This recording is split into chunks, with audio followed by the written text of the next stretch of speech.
He was a church-going man named Cyrus Foley, a kid when he shipped out with the Marines to France in the Great War, thrown into mud, wire, and hand-to-hand fighting in a country he could hardly find on a map. He came home older than his years. After the war, he spent the rest of his life serving the public as a deputy in Haywood County, Western North Carolina. He'd tell you he saw the very worst people doing that. War, the mud and blood, and a cruelty that felt almost like another person whispering in a man's ear. He remembered one of the bravest men he ever knew running into no man's land to drag a wounded buddy to safety, only to have both of them ripped apart by the next shell. After seeing things like that, Cyrus believed in two forces living inside every man: light and darkness. You don't get to choose which seed is planted, but you can decide which seed you tend. That was why he was in church every Sunday, hands folded, trying to keep the good one growing. When I stayed with him as a teen, he told me the funny stories and the ones that would make you cry. But there was one night he told me that made me want to sleep with a light on for a week. It was late October. Cyrus went to bed after a good Sunday dinner at his new wife's table. A clean conscience, comfortable and full. He slept easy. Morning found him up, showered, and driving the beat-up Model T down to the sheriff's office. At 7, he was at the desk, drinking his second cup of coffee, when a man from a little place called Woodrow stumbled in on bare feet. The man looked drunk, but not just drunk. His eyes were wide and blank with something worse: panic. He begged Cyrus to lock him up. He begged to be shot. He kept saying he'd just killed his wife and his baby. Cyrus sat him in a cell, called the sheriff, and the two of them drove out to Woodrow. The scene there was worse than any drunk confession. The man's wife and newborn hacked to pieces, an axe a few feet away. Cyrus said you couldn't tell where mother ended and child began. The murderer's name was Lenny Milan. He'd been talking to a woman for months, a red-haired stranger who called herself Lily Beth. She filled his head with soft words and promises until, according to Lenny, the only solution she could imagine was to send his wife and child to heaven so the three of them could be together. He said it sounded like mercy at the time, like a quick operation. The night he did it, he washed the blood off, changed his clothes, and ran to meet Lily Beth in the woods, only to find a small wooden figure waiting where she was meant to be. He drank, staggered into town, and confessed. Not long after, deputies found another family slaughtered: the Brownings and William. Browning's body a short while later, with a small wooden statue clutched in one hand and an empty moonshine jug in the other. And then, a young man named Arlo Mackmore was found dead by the lake. Near the bridge was another tiny wooden doll. Investigators discovered Arlo had killed his sister before whatever drove him to the water. 3 separate bloodshed scenes. 3 tiny wooden figures left behind. The county worked itself raw, trying to connect the dots. Lenny insisted he'd met Lily Beth. He told everything he knew, which wasn't much. Deputies combed the county, asking anyone if they'd seen a green-eyed, red-haired woman. Nobody had. Only Lenny seemed to know her, or at least only he claimed to. At first, the sheriff thought it was some gang of con women. A hideous scheme, but nothing was taken. No ransom, no demand. The only common thread were those little carved dolls. The judge, faced with Lenny's confession and his insistence on taking responsibility, sentenced him to die. He wanted to be gone. He wanted the nightmare to end. Years later, when Cyrus was telling these stories, he reached into his pocket and, for reasons he never fully explained, pulled one of the carved dolls from a cloth. He showed it to an old sheriff who'd been a deputy decades earlier. The old man's face changed when he saw it. He asked Cyrus the names of the 3 men who'd committed the crimes. Then he asked if Cyrus knew the maiden name of Lenny Milan's mother. When Cyrus said he thought it was McCrae, the old-timer's expression went colder. The deputy who'd investigated back at the turn of the century told a story about a spinster, a woman who used to sell flowers in town. One night, she was found on the road, robbed and murdered, shot through the eye. 3 men were suspected, but legal technicalities let them go. Those families were driven from town by shame and fear. The old deputy told Cyrus the surnames of those accused: Browning, Mackmore, McCrae. Suddenly the pattern was awful and clear. the tiny wooden dolls had been a message. And somebody had sent the message from the past. The spinster had no family in town, but she had distant relatives, descendants who grew up hearing about how justice had failed. Someone had taken revenge, not on the original offenders, but on their grandchildren. The dolls were a token of that old wound, a way of saying the debt had been remembered. Cyrus would sit for a long time after telling that part, hands folded, looking like a man who'd seen too many things that didn't make sense. He didn't pretend to know everything. He only knew the terror of watching ordinary men become instruments of something older and meaner, of how a single whispered promise could turn a neighbor into a murderer. He said you could see both the good and bad seeds in people, sometimes peace, sometimes madness. You water one or the other? He kept going to church every Sunday, and every time I hear a story like that, I think about how thin the line is between justice and vengeance, between truth and the stories we tell ourselves. Who writes the scripts we end up living? Sometimes the past writes them for us, and sometimes we water the seed. January 18, 1970.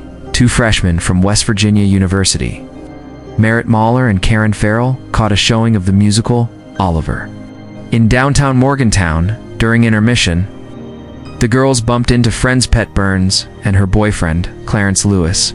They chatted, grabbed snacks, and watched the rest of the movie together. Afterward, the four walked toward Willie Street. That's when a cream-colored sedan pulled up. Either Merritt or Karen stuck out their thumb. The car stopped, and the two girls climbed into the front bench seat. Pet and Clarence thought they'd see them back at the dorms. They never did. Pet wasn't naive. She knew hitchhiking was risky. When the girls didn't turn up that night, she grew worried. She searched the dorms, checked their rooms, then finally called the police. But officers dismissed her fears, saying the girls were probably off on an adventure and would return within a day or two. They didn't. Only after several days passed did the police take the case seriously. Flyers were posted, photos circulated, but no leads surfaced. Weeks dragged on. Then 6 weeks later, a student cleaning roadside trash along US 119 stumbled upon Merritt's purse. A chilling break.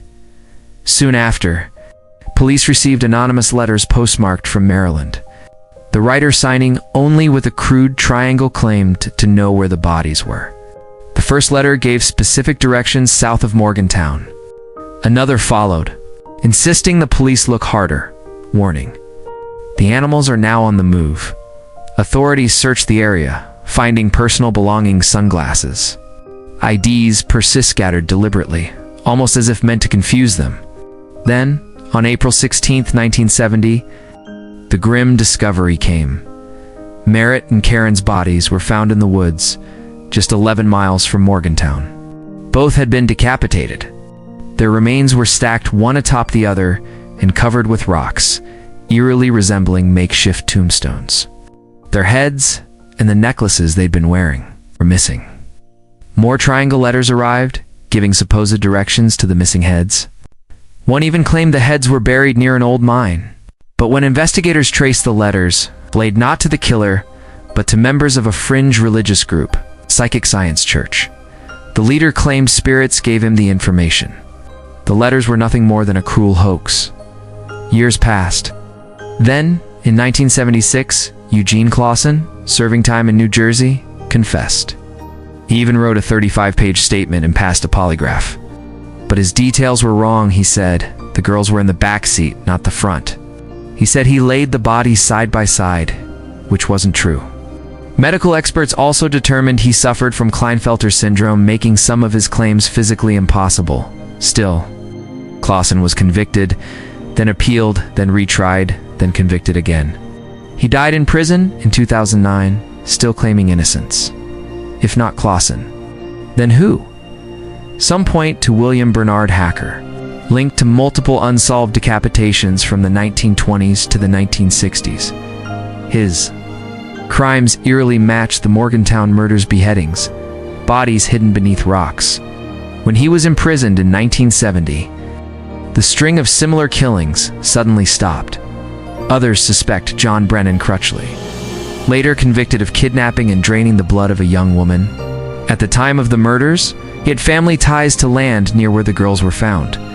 There was also Eddie Slaughter, a former WVU janitor. A woman reported a disturbing encounter with him around the same time Slaughter was obsessed with her fur clothing. And fur garments just like hers were missing from Merritt and Karen. His alibi? Calling in sick the very morning the girls disappeared, and then whispers of corruption. A state trooper, Preston Gooden, later testified that officials had interfered in the case. Even the governor of West Virginia at the time, Arch Moore, would decades later be convicted of fraud and corruption. Did politics bury the truth? To this day, no one knows for sure who murdered Merritt Mahler and Karen Farrell, but one fact remains undeniable. They were two young women, full of life, whose trust in a stranger ended in horror. And 50 years later, their case is still one of the darkest mysteries in West Virginia history. This tale comes from the old mountain country, back before the Civil War, when the hills were wild and whispers carried far. Folks have told it for generations, and every time I hear it, I swear it still chills me to the bone. It's a story about pride and cruelty, about beauty and kindness, and about how, sometimes, when darkness grows too bold, something greater steps in. So lean close, because this is the story of Isaac the wealthy man's Soon and Emmeline, a girl whose goodness lit up the valley, deep in those Appalachian ridges, where the sun slides golden across the fields at dawn and the moon sinks low over the hollows at night. There was a grand plantation house. From its ridge, the owner looked down like a king, while his land was worked by enslaved hands. Not far from that estate lived Emmeline and her family, in a modest cabin by the meadow. She was said to be the loveliest girl in all the county. But it wasn't just her golden hair or her eyes as blue as a summer sky, it was her spirit. Emmeline had a heart big as the mountains. She baked bread for the hungry, patched clothes for neighbors, and sang hymns so sweet that the air itself seemed gentler when she was near. The plantation owner's boy. Isaac couldn't have been more different. Tall and handsome, yes, but spoiled to the marrow. From the time he was small, he'd bullied children, stolen what he pleased, and grown crueler as the years passed. Folks whispered about the awful things he did to those who had no power to fight. Back and then Isaac set his sights on Emmeline. One morning he rode his fine black horse down to her porch. Wearing his best coat and a sly grin, he told her she was the most beautiful girl alive, and he wanted her hand in marriage. He promised riches, fine silks, and a place in his father's grand home. But Emmeline looked him straight in the eye and said she couldn't marry a man she didn't love. Isaac's pride split like dry wood under an axe. Red-faced and furious, he shouted that she'd regret refusing him. Then he stormed away, his anger festering into something darker by the day. Soon he devised a wicked plan. He knew Emmeline liked to wander the meadow, gathering wildflowers with her little basket. Isaac decided he'd catch her there, force her to his will, and silence her forever. To cover his tracks, he even plotted to blame one of his father's slaves. So, one bright morning, Emmeline strolled into the meadow, singing softly as she plucked daisies and black-eyed Susans. Isaac crept close from the tree line, waiting like a wolf. But just as he lunged to make his move, the sky blackened. A sudden storm rolled in, fast and furious. Wind howled through the grass. Lightning cracked the heavens, and thunder shook the ridge. Emmeline, startled, gathered her flowers and hurried home, leaving Isaac cursing in the rain. By sunrise, the storm had passed. But out on the road near the meadow, a traveling peddler stumbled on a sight that turned his stomach. It was Isaac's body burnt black, twisted by fire, his fine clothes scorched away. Lightning had struck him where he stood. The news spread quick. Folks whispered that God himself had delivered judgment, sparing Emmeline from a terrible fate. Some said it was a guardian angel protecting her. As for Emmeline, she went on to live a long and happy life. She married a man she truly loved, raised children strong and kind, and never forgot that stormy day in the meadow, and so the story endured. Passed down through the mountains as a warning. Pride and cruelty will destroy you, but goodness and faith will see you through, because sometimes justice really does strike like lightning.